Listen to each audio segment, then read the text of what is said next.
And that was how I found out about grit. So why is that relevant to all of you? Why do we need to talk about this in a room full of women?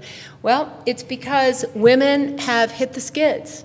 The research on women in the last few years, and I don't know how many of you are on top of it, is pretty devastating, and it's awful.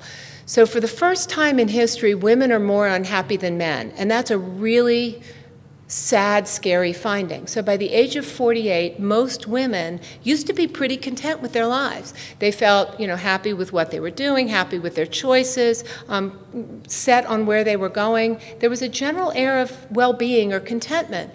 A few years ago, that all flipped. In about 2008, what we found for the first time is that men are happier than women.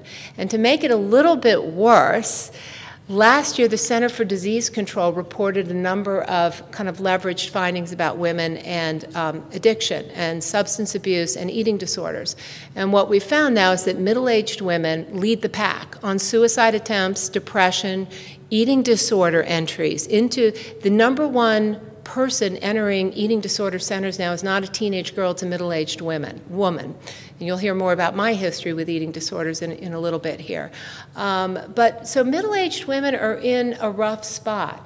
And that's because societal forces have really conspired to give men more leisure time in some ways and to give them the wherewithal to ask for time off. In the process, they've shucked off more things like caring for aging parents, where women have picked up the slack. So the American Time Use Leisure Study has found that women only have 41 minutes a day to pursue their own goals.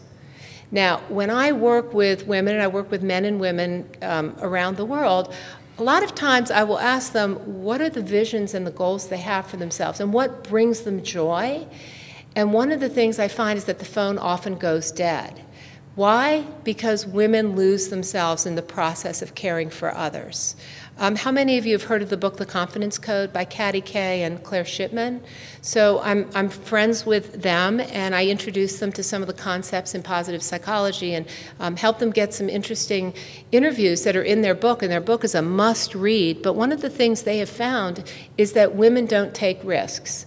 Women lack confidence, therefore they don't take risks. They don't go out of their comfort zone to go after their goals. And what I find in the work I do is quite often their goals are too small, if they even have them at all.